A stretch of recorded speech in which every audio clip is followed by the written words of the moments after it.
place to be is living free in Tennessee. Welcome to Living Free in Tennessee, where we talk about building the life you choose on your terms. Today is Monday, March 31st, 2025, and this is episode 1022 of Living Free in Tennessee. And I know my own tagline today, so that's a good start to the episode, right? Anyway, today we're going to talk about how to bust through analysis paralysis, which is actually, it was funny because I went on to our Telegram group today and said, what should I talk about today? Because I didn't exactly know what the topic was. Usually I have an idea on Sunday what I'm going to talk about Monday. And I've been drilling down on homesteading topics a little bit more lately, but I wasn't feeling it.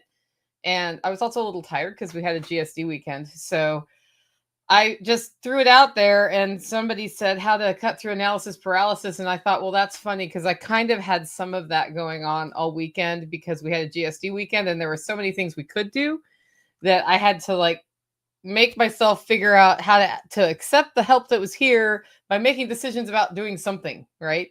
So we'll talk about that today, as well as our usual segments, Tales from the Prepper Pantry. I have a shopping report in this week.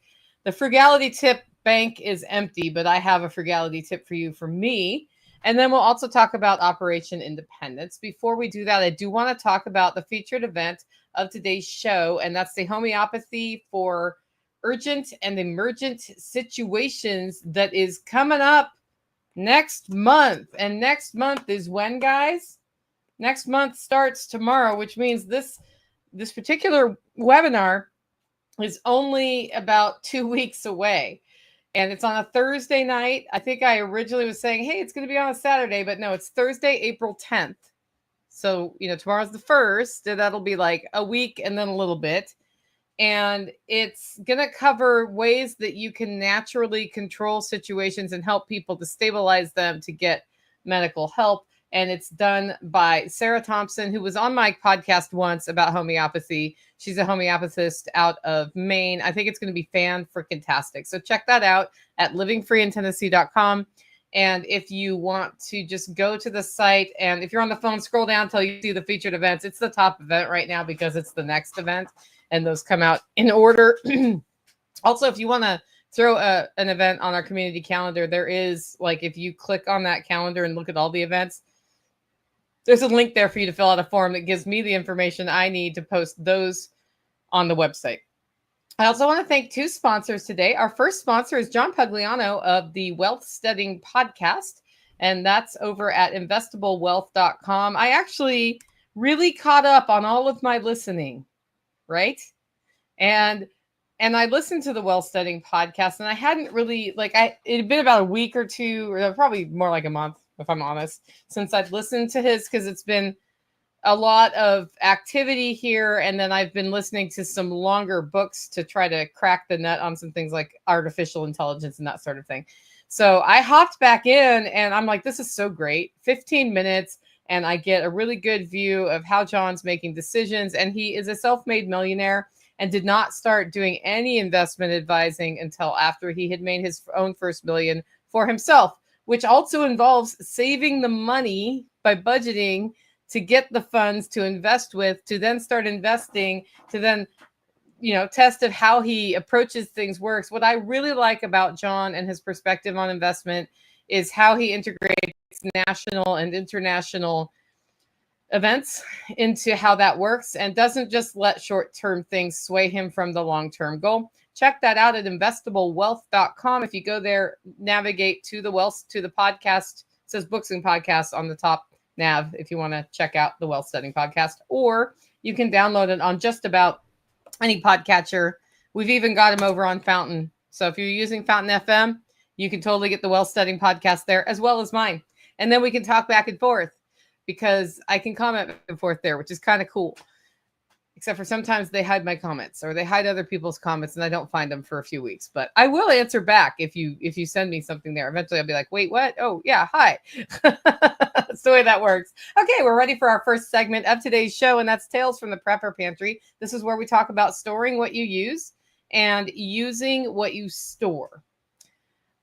I'm sometime this year we're gonna do a whole new like big pantry management webinar. Like I did a 4-hour one last time we did it, and I had guest presenters on. I want to put together something like that with a group to go back into the methodology, the Power Pantry methodology of storing stuff. And I can say that I fell off the rails a lot when I didn't have my pantry usable for the last 6 months or so. And it was exacerbated by the fact that there's been a lot of construction in my house in the last year and a half. And so I really feel in my heart the people who complain, well, I live in a tiny place, so how do I do this? But I know people who live in small spaces who are pretty good at storing stuff and keeping track of what's where, even though they have multiple like hidey holes for their extra stuff. And so I'm kind of excited about that. But I'm also really excited. If you follow me on Instagram, you'll know that we're to the point where I'm starting to put things in shelves. In fact, today I'm heading to town a little bit early because I have an order for pickup at Sam's Club to get 2 more of those wire shelves, because built-ins will just take more time and money than I want to invest in it right now. And I can set how tall the shelves are. But I'm starting to move things back in that were outside all winter. Do you know what that means? Stink bug apocalypse. Yeah, that's right. So things that had little folds or whatever, the stink bugs can get in there. So yesterday I was outside after everybody left for the GSD weekend. I was just outside, kind of like low energy because I was tired from the weekend, but also I can poke away at this and just get it done. And I was listening to a book on tape, and you know, I'm old, so I say book on tape. Not, you guys probably call them audio books, you young kids. And I just, you know, made sure everything was absolutely stink bug free, and then started reorganizing the pantry. And I'm like, it's so nice to have all the shelves in one place again and not next door at Base Camp's basement, where I need to also go through some stuff stored there. But we're starting with the outside stuff. And then also asking myself if for the last year and a half during construction, I haven't needed this thing. Why do I have this thing? And so, well, here's what's up. I have a lot of wheat and rice. And the wheat and rice is going to go away. So hopefully somebody in the network will want wheat and rice for their own storage. And I'll double check. I need to double check it's all, you know, like I need to open them and look. But I just think that since the dietary needs here have changed so much, as you know, with Tactical being on property, I'm on property, and neither one of us eats all that much grain. Like he doesn't eat any wheat at all, or sugar, or rice.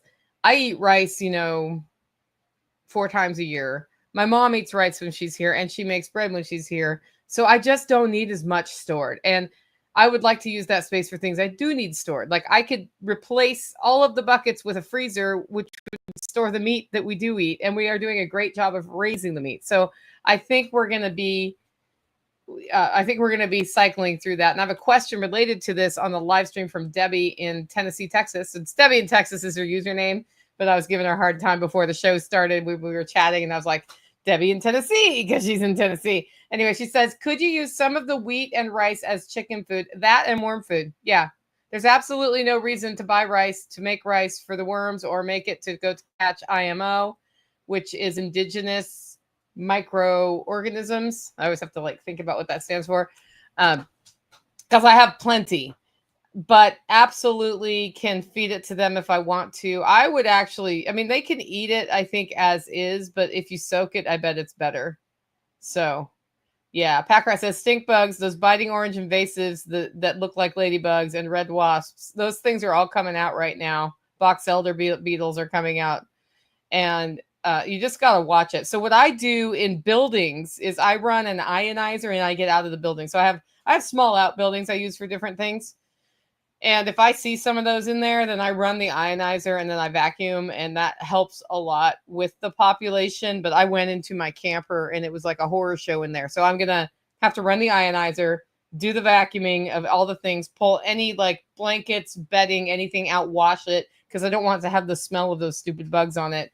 And then I'm going to wipe down all the walls in there, because there was a ladybug invasion, ladybug invasion in the camper for sure. So the chaos of storing things everywhere is about to go away. But in the meantime, we were kind of joking this weekend that I need a wife because I work all the time. And then I'm also, I actually take happiness out of managing the pantry and cooking things from scratch and growing the garden and, processing the food. And I actually do like a house that's orderly, but that is the thing I like sacrifice the most to do all the other things I like more. And so the joke around here is I'm a wife, but I'm not really a wife, but I'm a wife style woman. And I also need a wife to maintain wifely, like the wifely status of the house. So it's sort of an ongoing joke around here. And then there was a post I put online that showed a building on its side that said, "Oh shit." And somebody asked me, like, what's the story of that? And it's loosely related to the pantry, in that we had a GSD weekend here and people were helping me take stuff off the property to the dumpster from construction and everything else.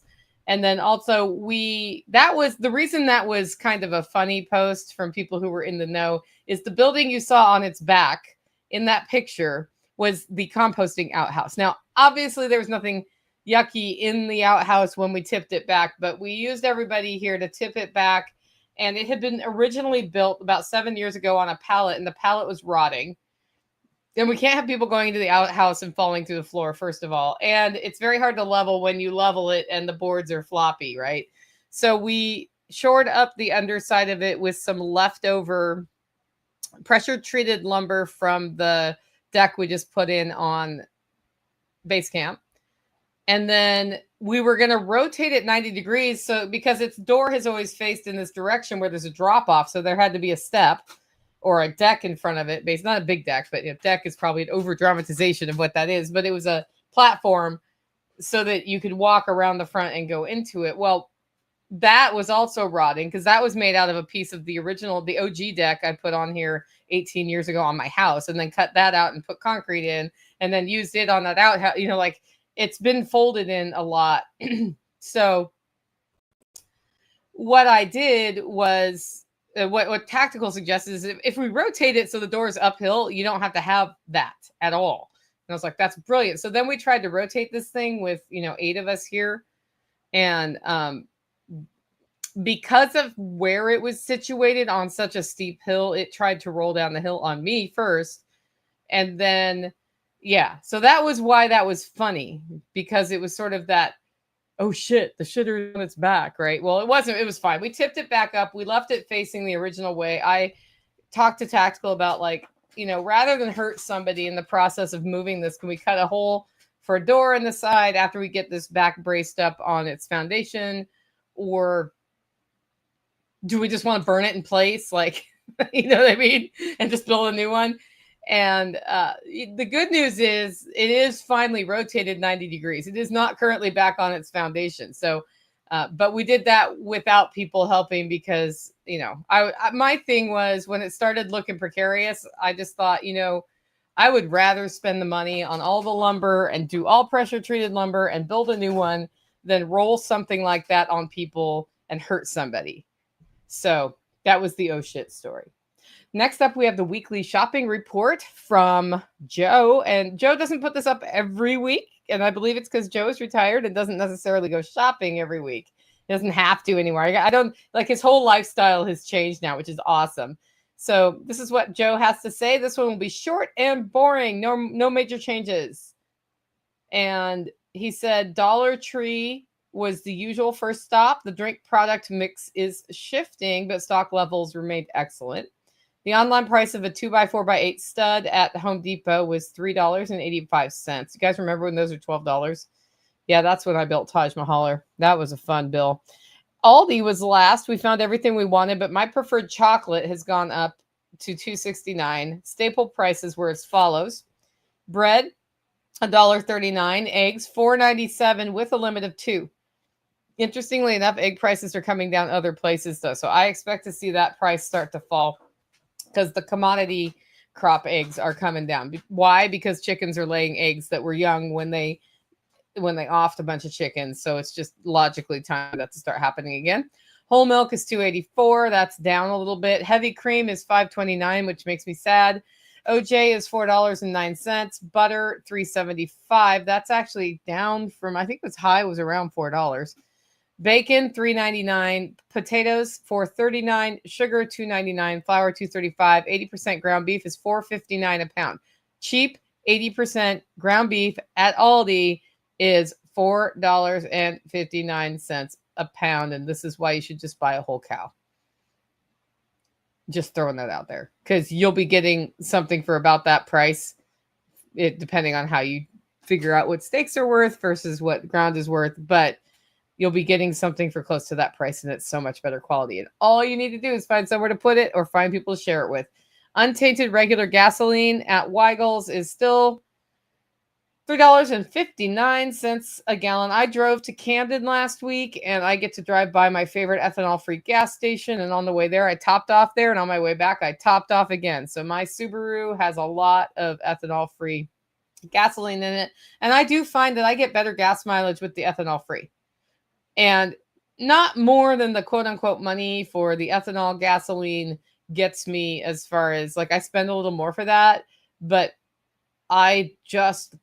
this is how impatient I am. I like just going further on a tank of gas, even if it costs me a little bit more money, so I don't have to stop as many times. That's how I assess my life. Next up, we have a frugality tip.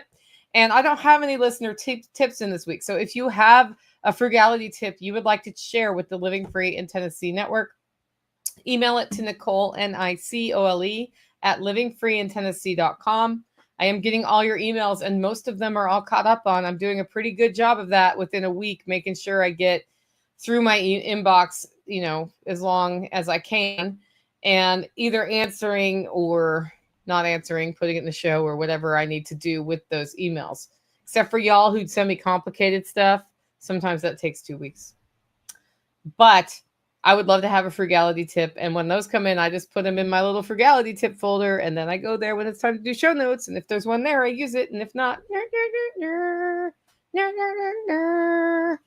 So none from listeners this week, but I did something this week. And it's because I'm doing it for myself right now. And I'm doing it. It was triggered by. So you should do this annually. I haven't done it annually. I should do it annually. I will start doing this annually. And it's going to probably be about this time of year that I start doing it. Audit your insurance policies.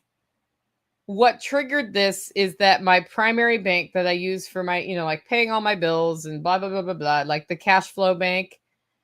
I have 2 banks, but that's the one I've used. I've been at the bank since I was 16. It's actually a credit union, and it's changed names a couple times along the way. And then it merged with another bank in March. So starting March 3rd, I did not have access to my money. I did not have access to make deposits. I did not have access to make sure my automatic bill pay was happening. And then they sent out, I talked to a CSR, and they said, none of your bill pays are done. You have to go in and reset those up. So I didn't think anybody was getting paid. Couldn't put money in anyway. And every time I called, there was a different authentication I had to do, usually ending with name a recent transaction on your account, which I couldn't do because I couldn't get access to my account to see. And it was generally a cluster. And I did eventually get help in the form of somebody sent me an export of account transactions. And then they sent me copies of paper statements for all of 2024 and all of 2025. But I still couldn't put money in the bank, which was really frustrating because then stuff started coming out and then it started bouncing. But when it bounces in my account, I have protection on it. Just automatically comes from a credit card. I keep it 0 balance on there. But then that earns interest. And I'm like, listen, this is y'all's fault. You need to take care of this. So by 4 weeks in of not having access to anything, I had set up a personal checking account at the bank where I do my business banking. This is why you might want an account in 2 different banks, guys, because sometimes stuff like this happens. And I had deposited money into that so I could pay bills out of that. I had set up things I knew that were coming out of the other bank on the new bank. And I did finally get access to my bank, at which point I saw how much money had come out below 0 in that account so that I needed to transfer it back over. And it also, because I was doing this, it meant I did a pretty deep dive on everything I pay for every month all the time, which I set those things up to automatically happen because it's less of a time suck. Like the electric bill is the electric bill and you have to pay it or they turn your electricity off. So while it's very nice to know how much that bill is, it's not like I'm going to take a different action based on the bill. And of course, if my account is zero, I might have to take a different action, but I just keep enough money in there to pay those things. Well, I looked at every single transaction in there and I saw that I had insurance coming out for the car. And I thought, well, why is that so high? Well, it's for 2 cars. And they included a monthly deduction for one of my rental properties, homeowners insurance things, or rent, like property owners, fire insurance. I'm not living there. And I was like, man, I got to look at what's going on with that because I prefer to just pay those all at once out of the account that I'm using for that property. And it's coming out of my personal account. And how long's that been going on? Because it was just like, oh, I thought it was my homeowner's insurance coming out. No, I paid that all up front. This is how, like I forget details. So did a deep dive, realized that my rental account owed me about $800. So that was cool. And then I was able to set it up so it automatically deducts from the proper account. And then I was like, but why am I paying this much in insurance? So this can save you a lot of money if you're willing to look about once a year at your car insurance, health insurance. I have a health share and I need to actually take a pretty good look at that one because I can get one so cheapest isn't necessarily the best in the health department, but I can get one for more than $50 a month less, which is $600 a year. What can I do with $600 a year savings, right? And then looking at fire insurance on the properties and see if there's anything I can do improvement wise that would bring the cost down. And then B, does another provider work better for me for that? So I just think you should go through if you want to save money and see if you're getting the best deal you can. You're going to want, for insurance, I like to weigh if I ever need to use this, can I actually use this? Versus, the absolute cheapest option isn't necessarily the best, in other words. So that was just my frugality tip for the week. Next, we have Operation Independence, where we talk about building local ongoing revenue in our lives, as well as avoiding a need to pay a guy. And some very nice people invested hours of their time this weekend to help me not have to pay a guy, which was pretty darn awesome. So we had a GSD weekend, which is Get Shit Done, which is when you get a bunch of people out and you just have a list of projects that you tag team together. It's like a perma blitz, they'd call it, or a homesteading blitz. And with the spring workshop coming, what I wanted to do was as much property cleanup post-winter as possible, as well as the outhouse project and getting the classroom set up over at base camp. And I have the Self-Reliance Festival bought a TV last time. And so I wanted to hang that TV here in the classroom, and then we can take it to Self-Reliance Festival for Self-Reliance Festival, and then it can go back safely to that place on the wall, right? So that was what the jobs were, and I just didn't know who was going to show up. I threw an RSVP form up, and I just wanted to give a huge thanks to everybody who came. We had meatloaf for dinner Saturday night. We had charcuterie, and Lynn next door really helped by adding to the charcuterie, and Tracy Eversole made deviled eggs. So thanks to Valerie for coming all the way up here and helping tactical level out where the outhouse is going to go and all the other stuff you helped with. And Lynn, thank you so much for all the dump run assistance. And Tracy and Steve, thank you so much for all your help. Tracy also was dump run involved. And Steve, I think he hung the TV, and he also painted a door because he was like, I gotta do something. We were on lunch break. I'm like, I'm eating lunch, but you can paint that door if you want. And he's like, I'm gonna go do it. He's like, you don't have Steve help you without having a whole list of things you can just ask him to do, because he doesn't like to sit around idle at all. Brian came out and helped by installing a doorknob and getting the prepper pantry ready so I could seal the floor, and helping to put together the Vivor bed, and helping what else did he put together? Oh yeah, I have these 2 like guest beds that he and Valerie put together. Thanks to Tactical for getting that outhouse done and all of the other stuff he did. Nighthawk milled lumber on Sunday. So he milled a chestnut tree while we worked on other stuff Sunday. And that was pretty awesome too. And I'm just like so thankful. So we took about 4 truckloads to the dumpster. I've got another truckload ready to go, but they were closed on Sunday, so we couldn't bring it. And then I've got another one under Taj Mahal ready to go. And that's just all related to construction projects.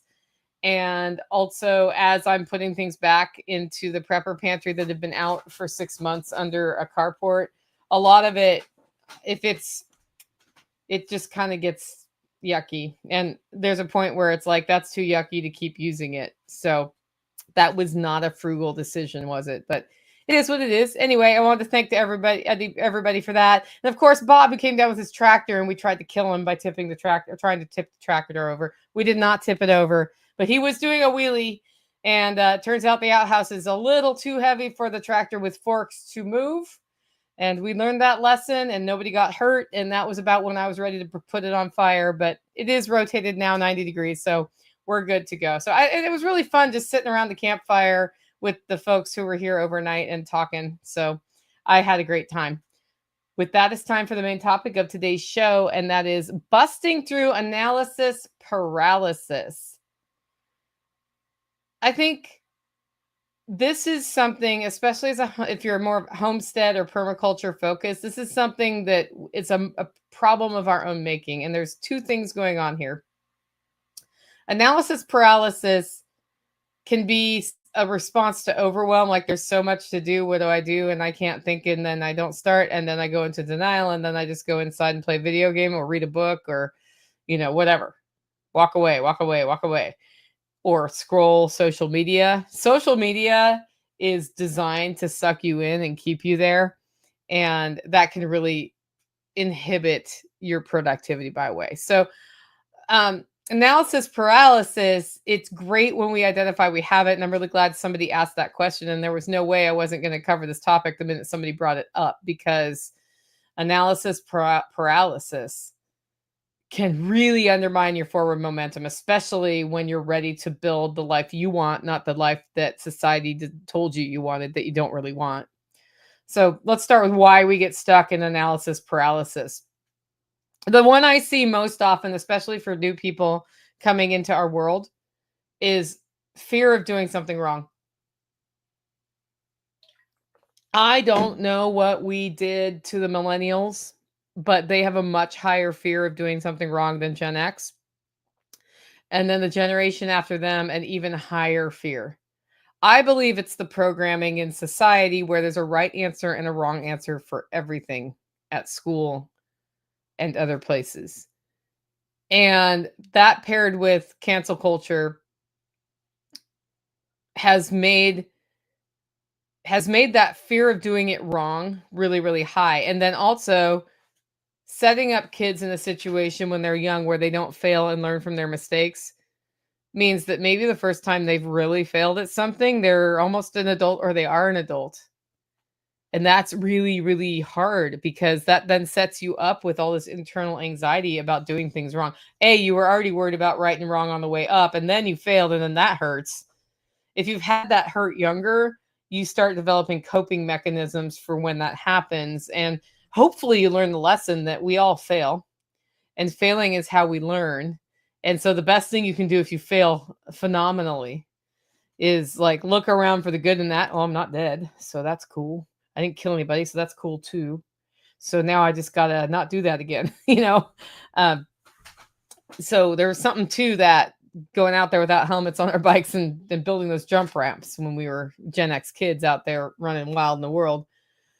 So the fear of making the wrong move or wasting resources can get so high that you get stuck in analysis paralysis. And if you think about it logically, the end result of that is you tend to make no move, which is a worse move than the wrong move, and waste resources waiting around. The other thing that can cause you to fall into analysis paralysis is drowning in too much information and too many choices. And we have the whole internet of information and all these people telling you the right way to do the thing, whether that be canning food, growing vegetables, designing your homestead, investing your money, sewing a shirt. A lot of people teaching these things on the internet are like, this is the only way, this is my way, this is the right way, and they are wrong.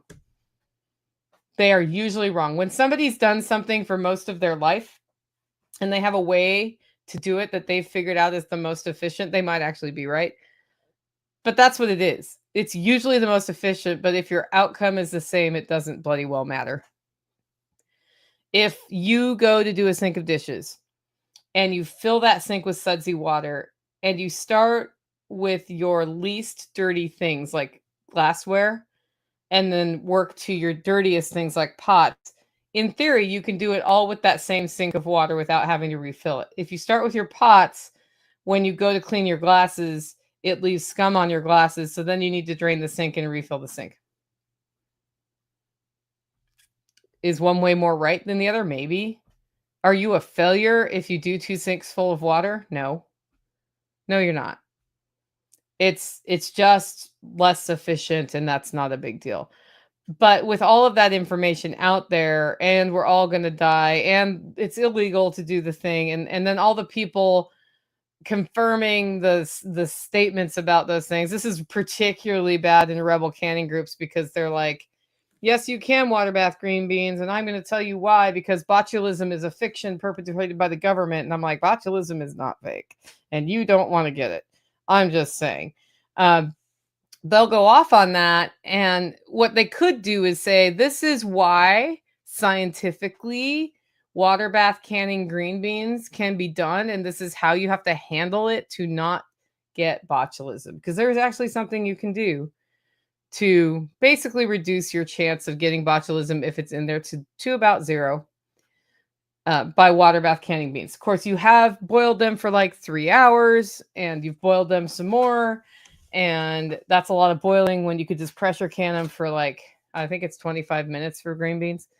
But it can be done, and then then you have choices of 2 ways, right? So all of that information just can be like, nah.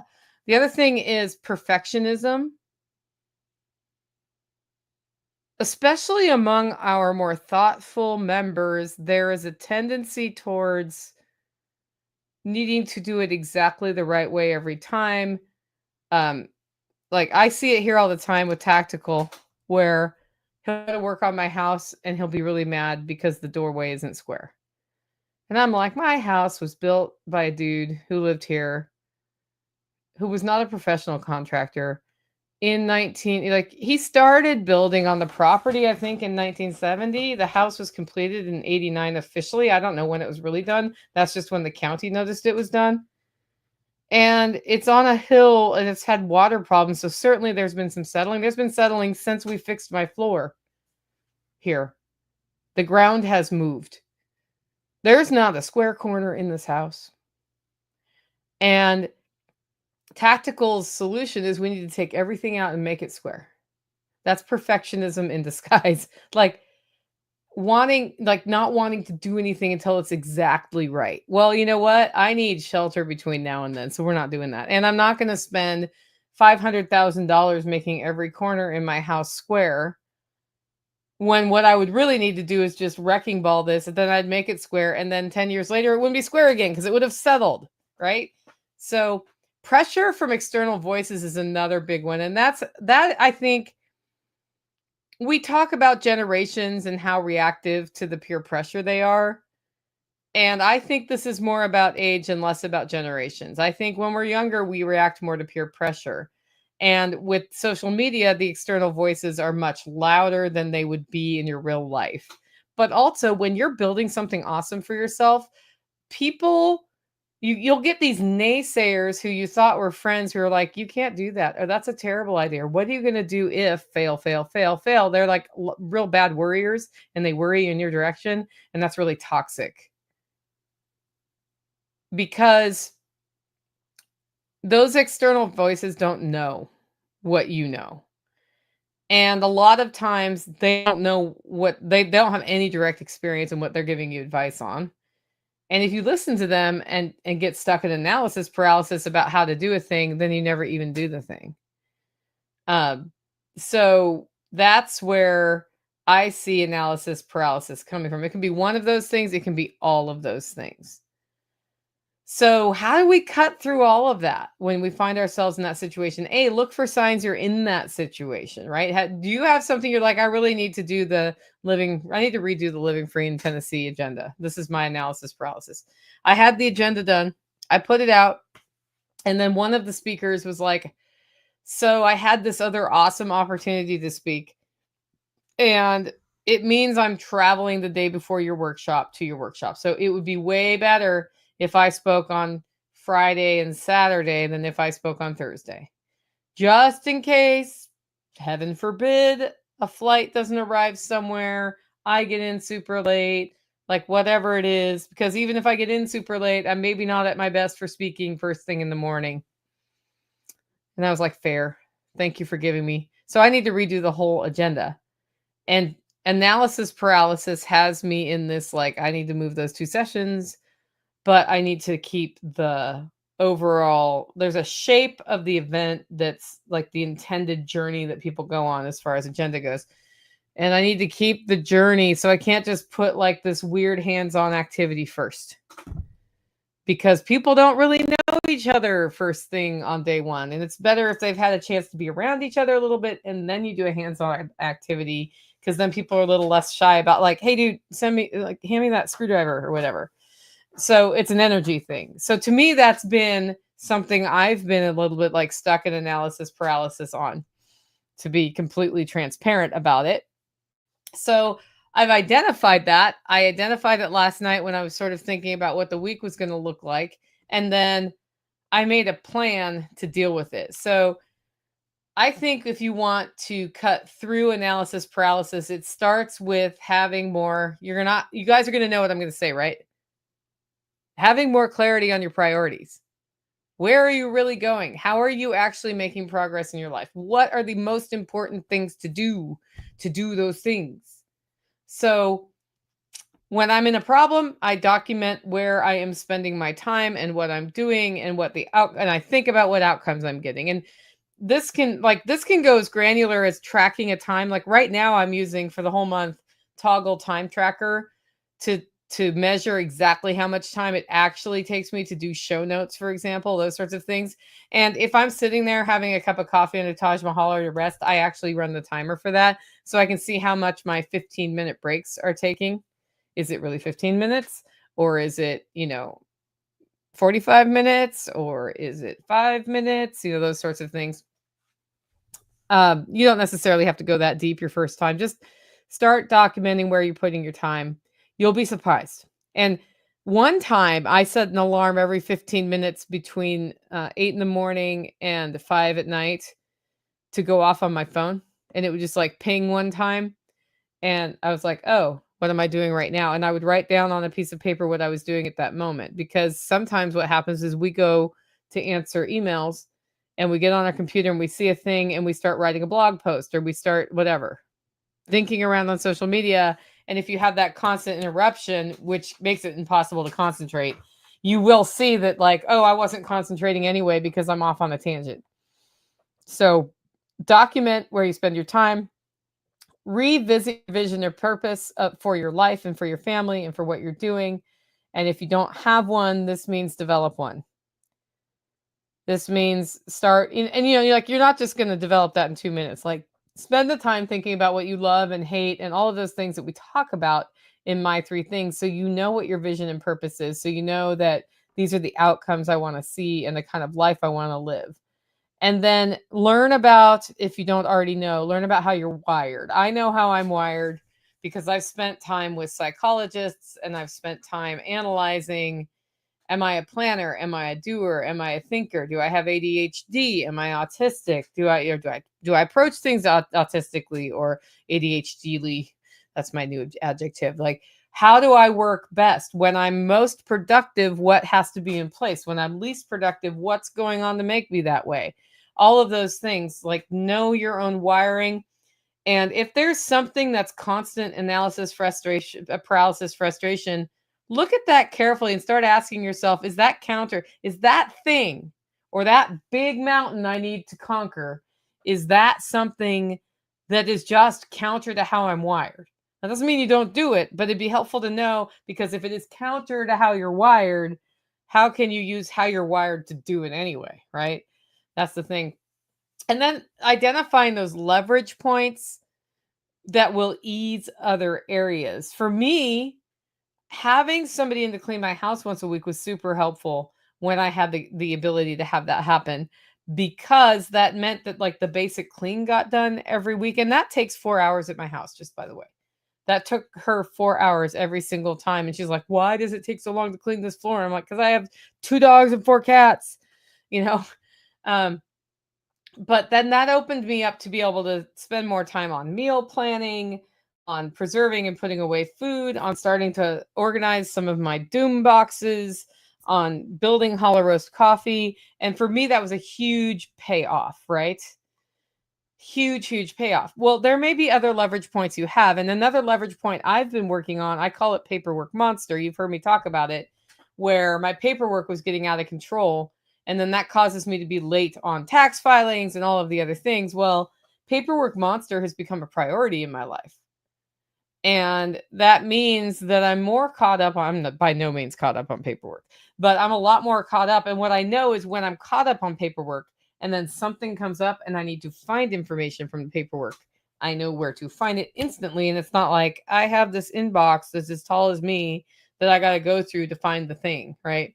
So that's a huge leverage point for me. That's why I have spent so much time and money getting QuickBooks set up for my company and set up in a way that I can pull reports that track how resources are being allocated, not just like what kind of expense this or that is, right? So it's those leverage points will come clear. And often those leverage points are something that you don't love to do, that you're putting off doing, that if you just figure out how to get that done, then you can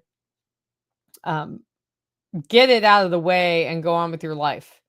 And it sort of eliminates all of the stress, and then the analysis paralysis isn't as bad. So really aligning your efforts for real progress means building towards something, which means you need to decide what that something is, being honest with yourself about how you work best and worst, and then using that to make forward progress, looking at all the things out there that are causing analysis paralysis and identifying 2 or 3 that either need to get handled or that are the most important, whatever that is, and then leveraging all of that information to move forward. But the real reason you came here, right, was to hear me talk about botulism. No, just kidding. So I have tips and tricks too, because this is analysis paralysis has been something that has stopped me for years. And one of the reasons, like I've done podcasts with the title Decide, where we talk about make your decision, go with your decision. And if when you get halfway through the result of your decision, you realize the decision wasn't right, then adjust. Because if you don't make a decision, that is a decision. And when you don't make a decision, usually what happens next is not anything you wanted to have happen. The decision gets made for you and it's not what you want, or not doing anything causes a bigger problem. One of the most important things I've found to building any success in my life has been to just frickin' decide. It's just like I had the GSD weekend this weekend and we had so much to do. There's no way we're going to do it all. So I made top priority the outhouse and second priority the classroom. And then, yeah, we have dump runs we need to do. There's a door that needs to be painted. We hung the door in my second bathroom, so the pocket door is hung now. Like a lot of other good stuff happened in between doing the primary directives of dealing with the outhouse so that it's nice and stable, because nobody wants an unstable outhouse, and getting the classroom set up. And now the classroom isn't all the way set up, but it's ready to go to where we can put the chairs out. And I think Lynn lives over there, so I think she's going to work on making sure the chairs are all super clean because they've been in the basement for a year unused and all of that. And we have a plan in there that's being executed. So that, those 2 things got done. Because instead of saying I have 20 priorities, I said we have 2 priorities. And the first most important one is the outhouse. And the second one is the classroom. And the weather is nice on day 1 and might not be nice on day 2. And if the weather's not nice, we're going to work inside on the classroom. And that's just the way it's going to be. Or we could have sat around all day and looked at all of the stuff there was to do and said, I don't know, what do you want to do? I don't know. What do you want to do? I don't know. What do you want to do? Right? That's not good. Not good at all. So some tips and tricks are to use the My Three Things method. The reason the My Three Things method exists is because I had to deal with my own personal analysis paralysis and overwhelm because I found myself just frozen and choked. And that helped me identify 3 high impact tasks per day that I can get done, up to 3, not always 3, and get them done and make a little bit of progress on stuff. And I found that over time, those little steps add up to a mountain. But if I don't take the first step, then I don't ever take a step. And then that adds up to a problem. Another thing is go find the worksheet, which is available for free. And there was a free webinar about it, and you can download it at NicoleSauce.com/my 3 things. Do the worksheet. The worksheet exists for a reason. On the worksheet, you write down everything you think you need to do tomorrow that will fit on that worksheet, and you're going to run out of space. And that's fine. You just sit down, you just go get it done. Then you choose 3 of those things, put it in My 3 things, commit to doing that worksheet every day for 7 days, and then publicly declare what your 3 things are. That's why you'll see people publicly declaring their 3 things on the Telegram group and on our Facebook group, and then do them. Those are do or die off items. You'll find yourself more focused with a better purpose. If you do these the night before tomorrow, it's better. But if you get up tomorrow and you hadn't done it yet, then do it. Just do it, right? That will help you focus and prioritize. Join our communities because people will give you all sorts of help in our communities. That gives you support, gives you accountability. And if you're like, I'm really having trouble with this big overwhelming thing that has me in analysis paralysis, what do you think about this or that? They may actually put you further into analysis paralysis by bringing up lots of questions, but they may also be like, hey man, that's some BS you're talking about right there. Like, you just got to get out to your garden and start pulling weeds, because otherwise it's going to be even worse. When in doubt, call a friend.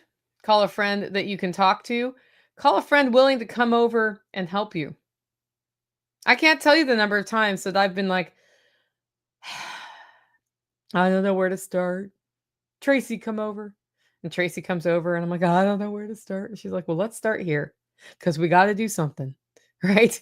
So when you're in that, if you have a friend who can see past the emotion of the thing that you are analysis paralysising, they'll help you by getting you started and thinking clearly and bringing that sort of level-headedness to whatever situation is. Pay for help if it moves you forward and you have the money. That's, that's back to getting the house cleaned once a week. Man, that makes such a big difference in my life. When I can do that, it's awesome.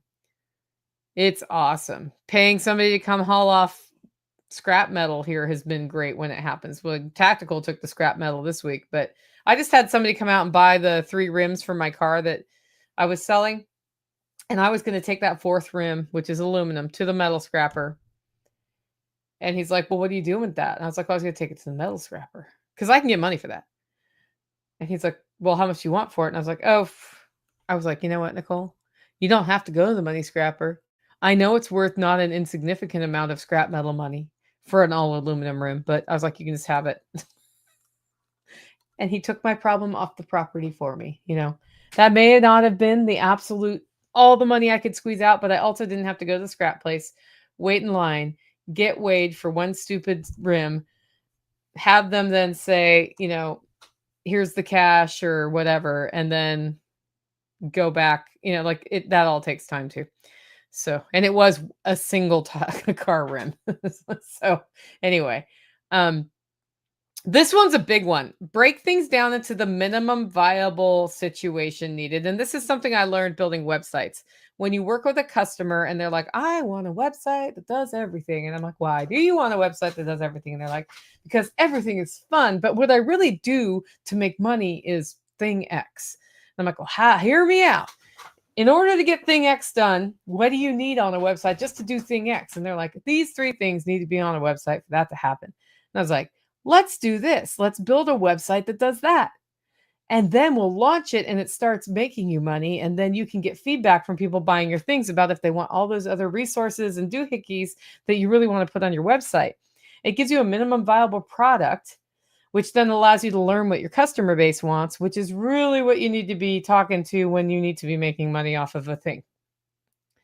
This works for analysis paralysis as well.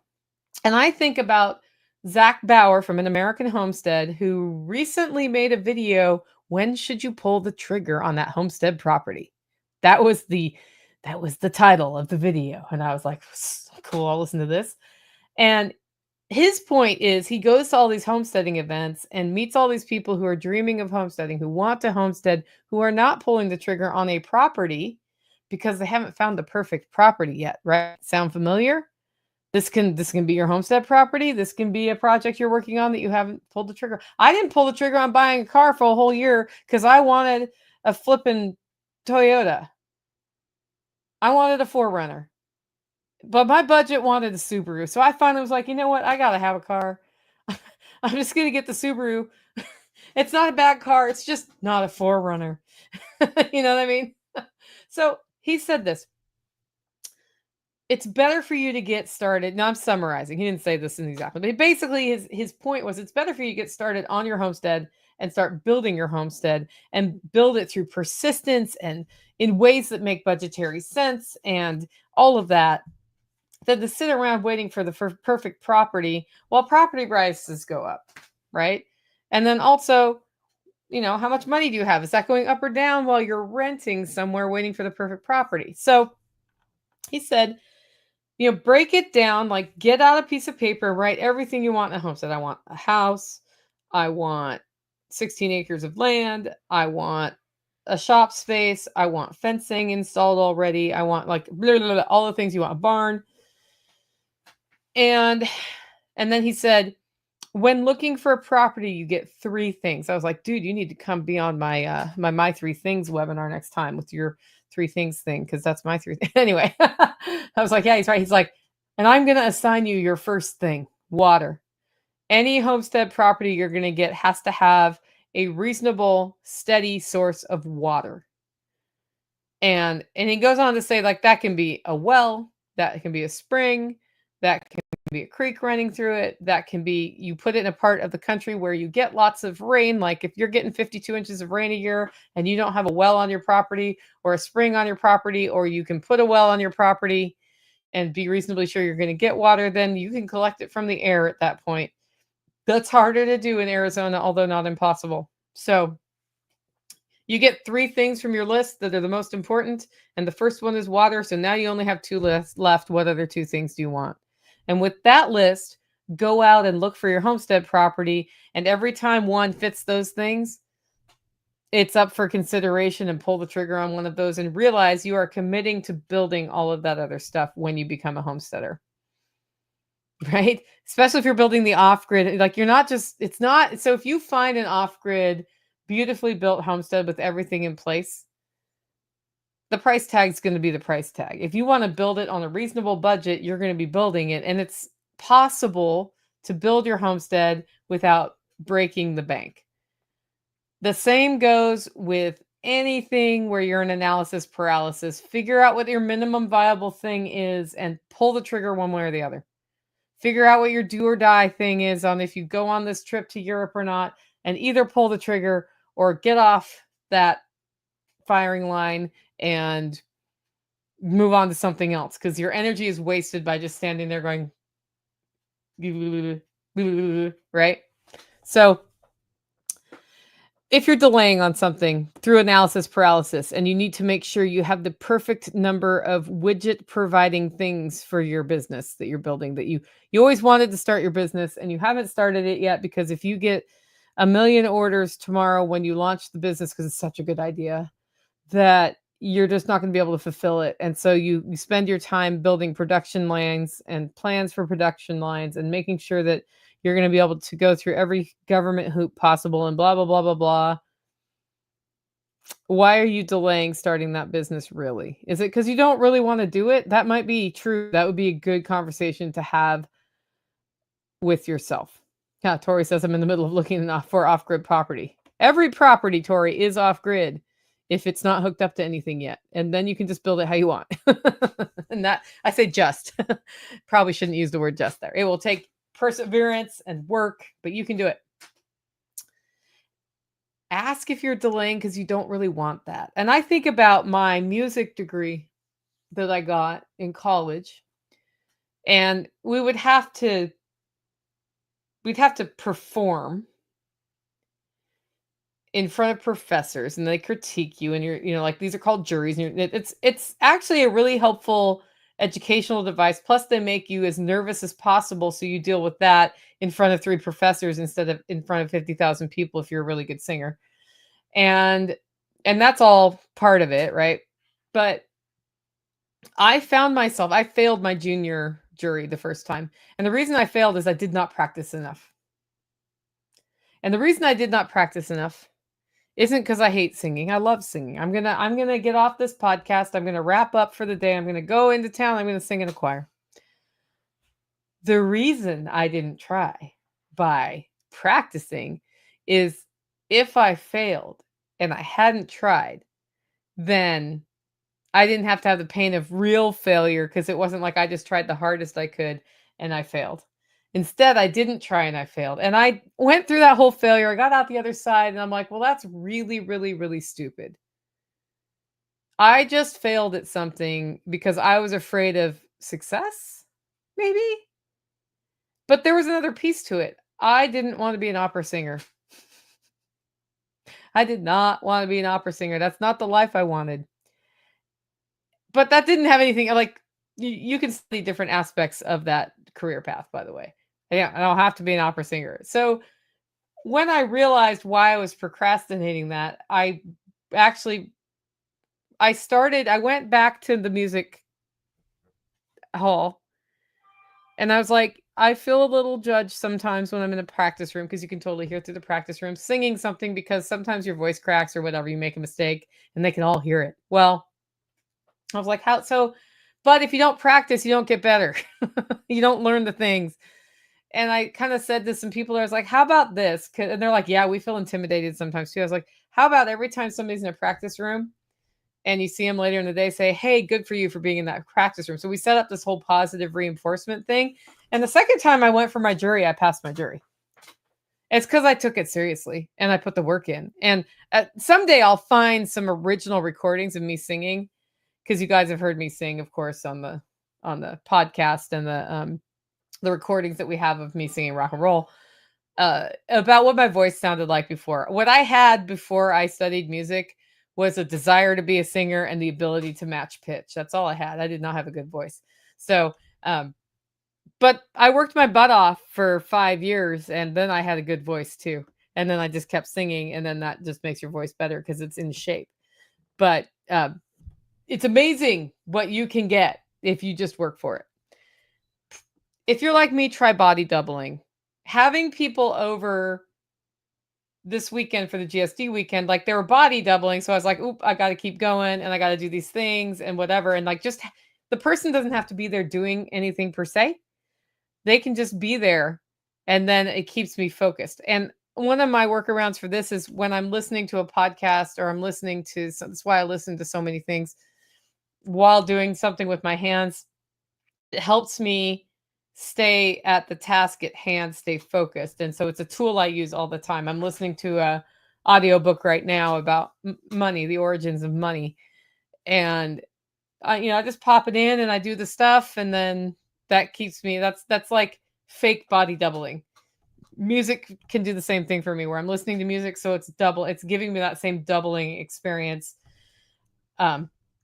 That's why when my mom's here, I get so much more done, because it's like there's a constant doubler here, and that doubler makes all the difference for me. That you may not be wired that way, but just working alongside somebody, even if you're working towards 2 different things, makes a huge difference. I know it makes a difference on this homestead, having tactical working on it and me working on it. The other thing you can do if you have just analysis paralysis is the do one thing method. 2 self-reliance festivals ago, we had finished with the festival.